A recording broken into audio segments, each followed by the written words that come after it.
Suspeita de intoxicação por agrotóxico. No sul do estado, alunos de uma escola municipal tiveram que ser encaminhados ao hospital. No caso Ricardinho, realizada hoje a primeira audiência do processo disciplinar contra o PM acusado de assassinar o surfista em janeiro. Mais de 5 horas foram necessárias para a retirada do caminhão que estava submerso nas águas do Rio do Peixe, em Joaçaba. 4 pessoas morreram depois que o veículo despencou de uma ponte. Risco de desabamento. O Ministério Público recomenda que a limpeza de um antigo colégio na Serra seja retomada somente depois de resolvidas as falhas na estrutura. Alerta na saúde. Falsos médicos estão ligando para familiares de pacientes de UTI pedindo dinheiro para serviços que são gratuitos. E ainda no futebol, 2 vitórias e um empate. A boa arrancada dos times catarinenses na Copa do Brasil 2015. O Band Cidade desta quinta-feira já está no ar.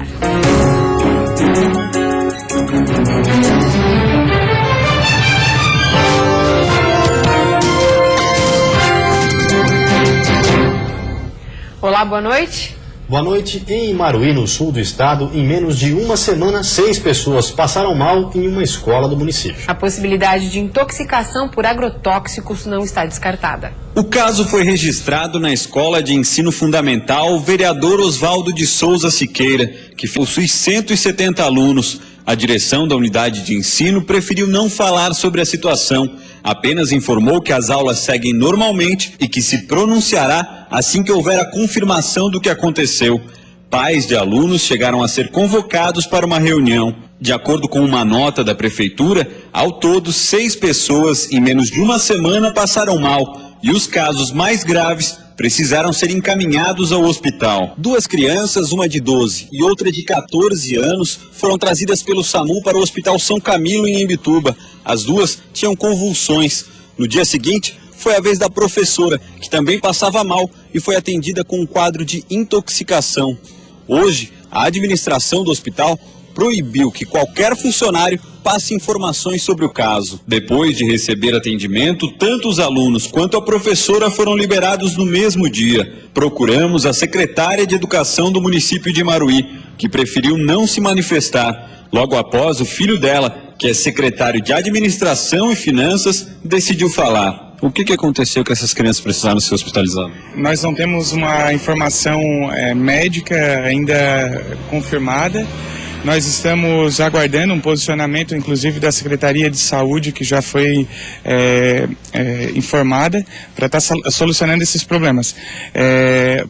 Um médico acabou suspeitando de intoxicação e a gente está apurando uma intoxicação externa à escola e estamos tentando averiguar realmente o que aconteceu. Até o momento, a hipótese de que as 6 pessoas foram contaminadas por agrotóxicos não está descartada. Existe a suspeita de que a intoxicação possa ter ocorrido por alimentos, pela água ou até mesmo pelo ar. Isso não dá para afirmar porque ainda são sintomas muito inespecíficos, então a gente espera mesmo por um posicionamento técnico para não estar afirmando ou ocupando alguém sem realmente ter a certeza do problema. Por enquanto, as atividades seguem normais na escola onde o fato aconteceu. Uma vistoria deve ser feita pela Vigilância Sanitária para verificar o que pode ter causado a intoxicação e confirmar se existe alguma relação entre os 6 casos registrados. E começou hoje de manhã na capital a primeira audiência do processo administrativo disciplinar contra o policial acusado de assassinar o surfista Ricardinho em janeiro. Os familiares do surfista Ricardinho dos Santos chegaram ao quartel da Polícia Militar por volta das 8 horas da manhã. Eles foram intimados a prestar depoimento sobre o caso no processo disciplinar contra o policial Luiz Brentano. A gente espera que ele seja expulso da polícia. Acho que o nosso depoimento talvez seja um depoimento chave para a conclusão do processo que eles querem, o processo militar, né, que é para afastar ele da Polícia Militar. O que eu espero para a justiça, porque me deixou muito abalado. A audiência aconteceu a portas fechadas e contou com a presença do acusado, que chegou junto com o Comando Geral da Polícia Militar. Acusado de homicídio qualificado, Luiz Brentano foi indiciado ainda por abuso de poder e por dirigir sob influência de álcool. O crime aconteceu no dia 19 de janeiro, na Guarda do Embaú, em Palhoça. O surfista Ricardinho dos Santos foi atingido por 3 tiros, não resistiu aos ferimentos e morreu no dia seguinte. A primeira audiência de instrução e de julgamento do PM está marcada para o próximo dia 27 de abril. Um alerta no Hospital Universitário em Florianópolis. Golpistas estão se passando por médicos e cobrando por serviços que são gratuitos. A denúncia é da própria direção do HU, que está preparando um material de divulgação para alertar os familiares dos pacientes da UTI. Os falsos médicos pedem que sejam feitos depósitos bancários para a compra de medicamentos ou para a realização de exames e cirurgias. Nos telefonemas, os criminosos usam informações falsas de médicos para convencer as vítimas. A direção do hospital ressalta que a unidade é 100% Sistema Único de Saúde e que todos que receberem essas ligações denunciem a polícia. Os que já fizeram algum tipo de depósito precisam com urgência fazer o bloqueio. Nós procuramos a polícia, embora o hospital não seja agente legítimo nesse processo, porque na verdade é o indivíduo que tem que procurar. A gente orientou os pacientes a procurarem, fazerem denúncia, e foi o próprio delegado de polícia que nos informou que estava acontecendo isso com outros hospitais. Nós soubemos através dele, e que ele falou que está fazendo uma apuração nesse sentido. E a seguir, depois de mais de 5 horas, foi retirado o caminhão das águas do Rio do Peixe em Joaçaba. 4 pessoas morreram no acidente. E ainda a irregularidade, empresa de Itajaí pode ser multada por capturar uma espécie de tubarão cuja pesca é proibida.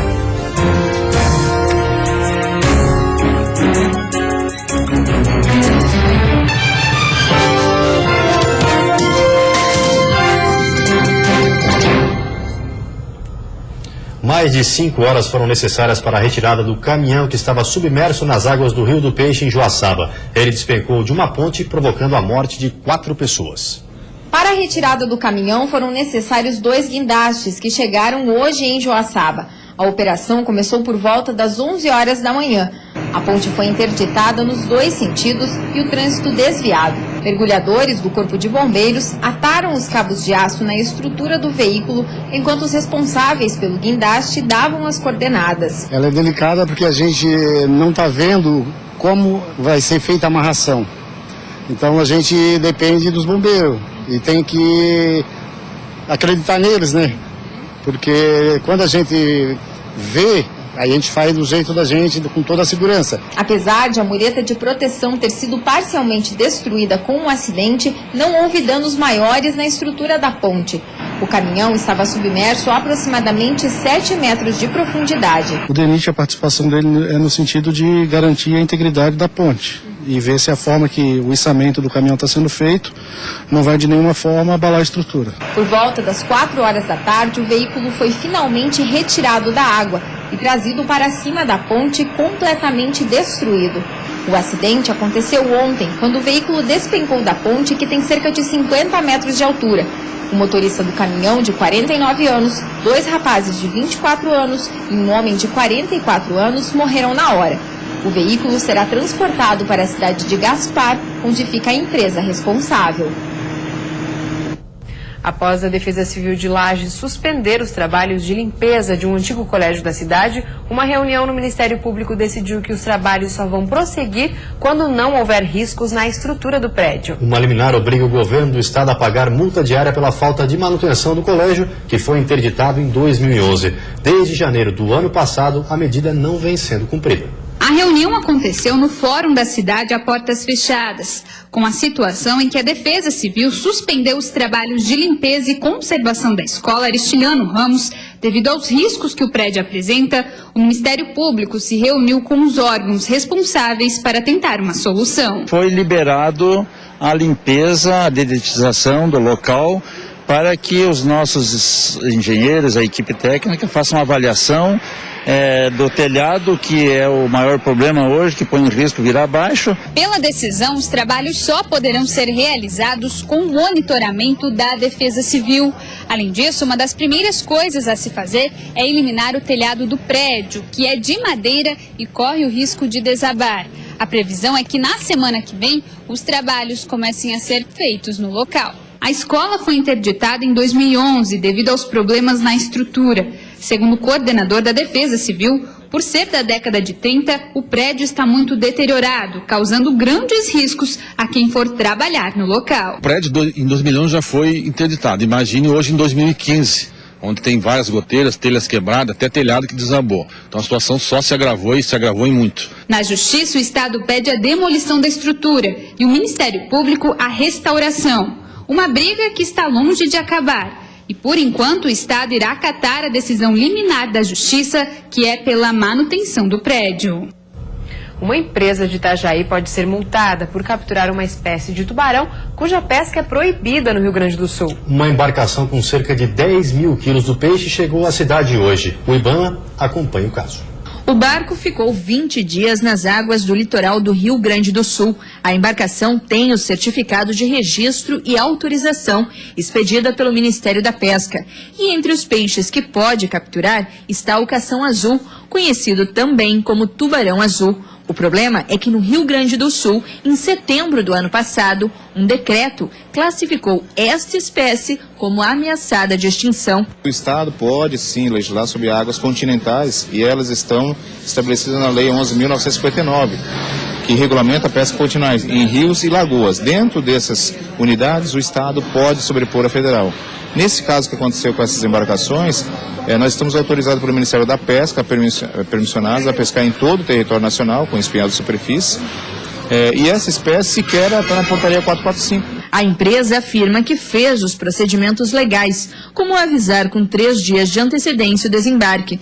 Tanto o IBAMA quanto o Ministério da Pesca monitoram através de radar todos os barcos que fazem esse tipo de pesca. O IBAMA de Itajaí foi acionado pelo do Rio Grande do Sul e acompanhou a descarga e contagem do número de tubarões azuis que foram descarregados. Outros 10 barcos chegarão a Itajaí durante essa semana, trazendo a bordo cerca de 200 toneladas de cação azul.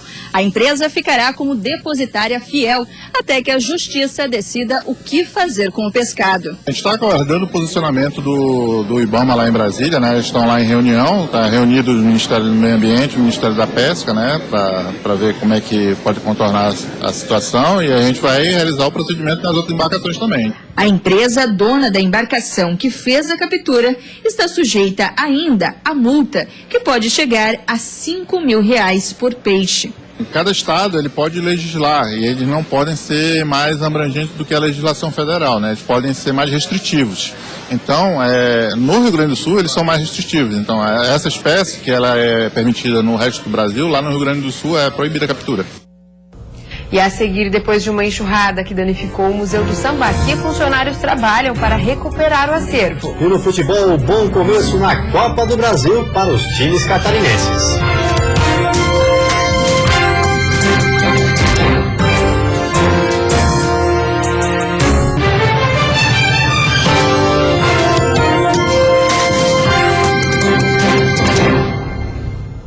A educação de Florianópolis ganhou na tarde de hoje um motivo de orgulho. Foi inaugurada na costeira do Pirajubaé, no sul da ilha, a creche Assis, homenagem ao artista plástico que viveu em Santa Catarina. A unidade é referência no país quando o assunto é sustentabilidade.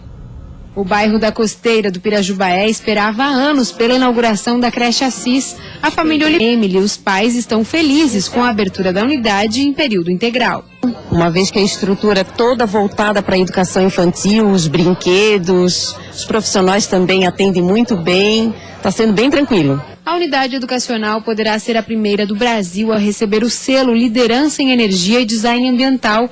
Este é um sistema internacional de certificação e orientação ambiental para edificações, utilizado em mais de 40 países. A creche Assis foi construída em um terreno de mais de 12 mil metros quadrados e se destaca por ser sustentável. A energia utilizada na escola, por exemplo, é captada pelas placas instaladas no telhado. Somente com essa iniciativa, a creche deve obter uma economia média de aproximadamente R$ 2.500 por mês. A gente aponta aqui para um modelo que a gente quer que toda a rede seja um dia, mas já temos a primeira aqui. Uma creche 100% sustentável, que reaproveita integralmente água da chuva, 100% energia solar. A unidade também vai utilizar a água da chuva nas torneiras do jardim e nos vasos sanitários. Conforme o secretário municipal de Educação, todos esses destaques ambientais são positivos para a educação e para o crescimento intelectual dos alunos. Aqui um exemplo que é possível fazer. Custa um pouco mais caro? Custa. Mas em compensação, para o futuro, não há preço que se diga, olha, foi demais. Não. Sempre foi menos, porque o resultado é um resultado maravilhoso. O local vai atender 200 crianças dos 6 meses aos 5 anos de idade. O prédio conta com pátio coberto, refeitório com varanda e espaços com acessibilidade, além de 10 salas de atividades infantis. Alguns detalhes ainda não estão prontos, como o portão de entrada, mas não comprometem a segurança das crianças e nem a empolgação dos professores. Um dia muito especial, porque desde o ano de 2006, essa comunidade vem pleiteando uma creche para essa comunidade. Funcionários do Museu Sambaqui estão trabalhando na recuperação e preservação do acervo. A enxurrada da semana passada atingiu várias peças e deixou o local danificado. A expectativa é que a visitação fique suspensa por 40 dias. O Museu do Sambaqui de Joinville está fechado. A enxurrada que surpreendeu a cidade há uma semana atingiu o prédio que guarda 45 mil peças. Desde a última sexta-feira, os funcionários estão empenhados na recuperação e preservação do acervo. O cheiro no local é muito forte. Por isso, nas primeiras horas do dia, começaram os trabalhos só com o uso de máscara. A limpeza é lenta devido à demanda do material atingido. Agora a gente está retirando as peças ali do laboratório e do acervo que chegaram a sofrer também essa inundação, retirando isso para lavar e aí ter o processo de secagem e aí para ter depois uma terceira etapa para realmente avaliar na curadoria se teve algum dano ou não. Não há uma estimativa exata da quantidade do acervo que foi afetada, mas a maior parte foi material rochoso. A lâmina d'água que atingiu o Museu do Sambaqui de Joinville foi de 55 centímetros, mais ou menos nessa altura da prateleira. Ou seja, todas as peças que estavam acondicionadas em caixas aqui nessa parte foram afetadas. Aqui ainda é possível perceber marcas da sujeira deixada pela água. As peças agora estão sendo retiradas para serem higienizadas e depois voltar para o museu. Por enquanto, as peças vão ser realocadas para outro espaço que foi reservado pela Fundação Cultural de Joinville. A gente está levando todo o material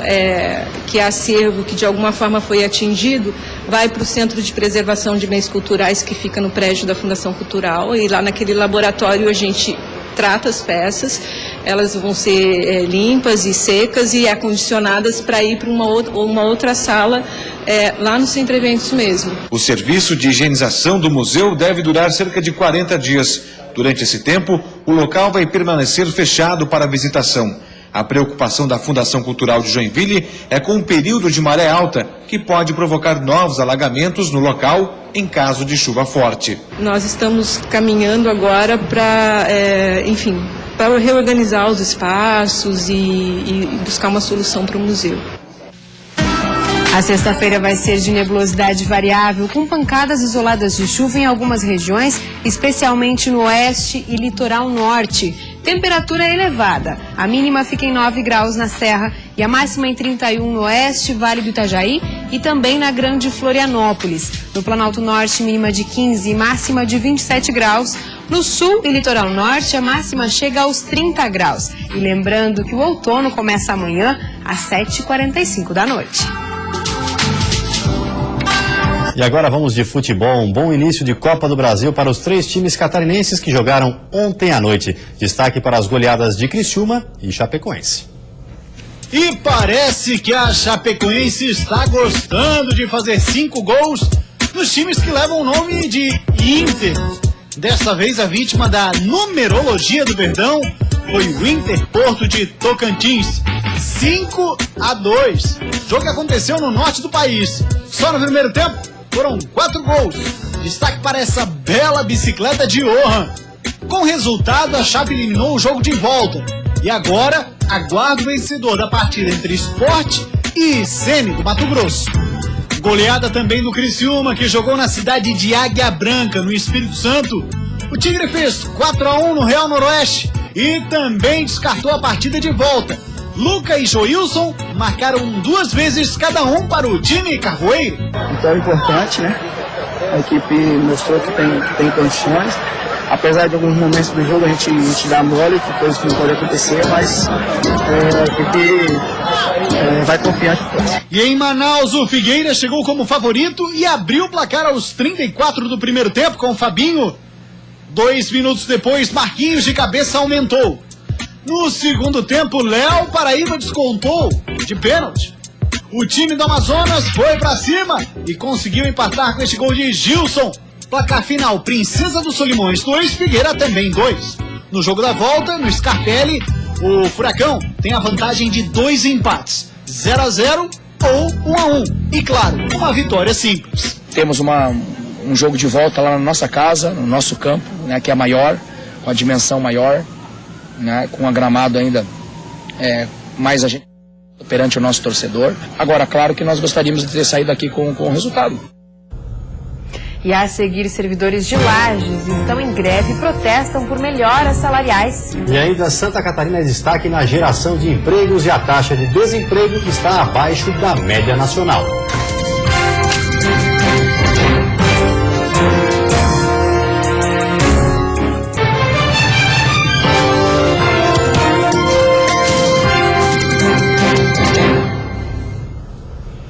Em Lages, no Planalto Serrano, servidores públicos municipais estão em estado de greve. Hoje, durante todo o dia, uma manifestação foi feita para pedir melhorias salariais.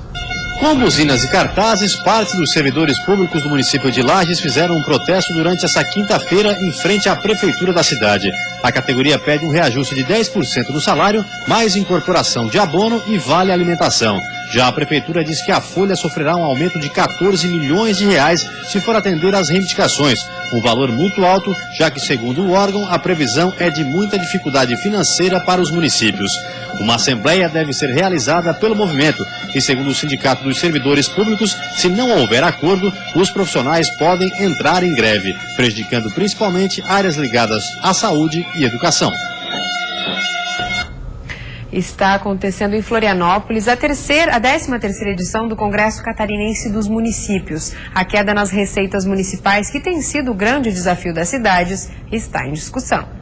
Neste ano, o Congresso tem como tema central a agenda de revisão constitucional do sistema federativo. A expectativa é que até sexta-feira, cerca de 1.500 participantes passem pelo Congresso. A busca por mais recursos para os municípios é o grande desafio das cidades e o principal foco do evento. As autoridades do Congresso Nacional, o governo central, para que deem mais atenção para os municípios, onde tudo acontece. Precisamos de mais recursos para atender as demandas sociais. O ministro das Cidades, Gilberto Kassab, garantiu apoio de acordo com as medidas que vão ser adotadas para ter mais rápida a conclusão do ajuste econômico para os municípios. Hoje nós temos no Brasil uma situação sui generis, uma situação muito preocupante.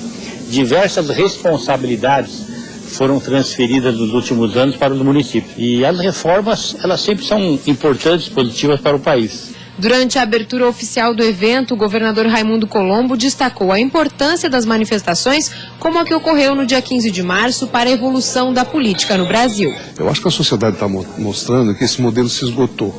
E ela está procurando qualificar o debate com a sua presença nas ruas. Eu acho que nós temos uma oportunidade de evoluir. E para isso a gente tem que fazer um grande pacto político. Os dados do CAGED, o Cadastro Geral de Empregados e Desempregados, apontaram que, mais uma vez, Santa Catarina foi destaque no país na geração de empregos. A indústria foi a maior responsável pela criação de vagas de trabalho no estado, seguida pela administração pública. Santa Catarina registrou 12.108 empregos formais em fevereiro, enquanto no Brasil houve leve retração de 0,01%. A secretária estadual de Assistência Social, Trabalho e Emprego lembra ainda que no ano passado 44% dos postos foram ocupados por mulheres. Nós chegamos a um patamar agora acomodado do nível de desemprego e aqui em Santa Catarina nós estamos criando novos empregos. No ranking das cidades que mais contrataram, Blumenau, Jaraguá do Sul e Joinville aparecem no topo da lista. Com o resultado de fevereiro, houve um aumento de 0,59% no número total de empregos com carteira assinada em Santa Catarina. Com o resultado, Santa Catarina registra uma taxa de desemprego de apenas 2,4%. O número está abaixo da taxa nacional, que gira em torno de 5%, 6%, e também é considerada positiva pelos especialistas. Para este economista, o baixo desempenho nacional e o crescimento catarinense, que apesar de ter sido registrado foi menor que janeiro, por exemplo, são naturais em início de ano e estão em acordo com a instabilidade vivida no cenário econômico.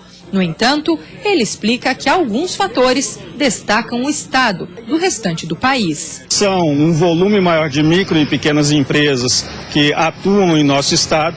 Então essas empresas elas tendem a favorecer nesse momento, né, principalmente em setor de alimentos, setor de ensino, tendem a uma geração maior de empregos nesse momento. E antes de encerrarmos, vamos ver como está o trânsito ao vivo aqui na capital.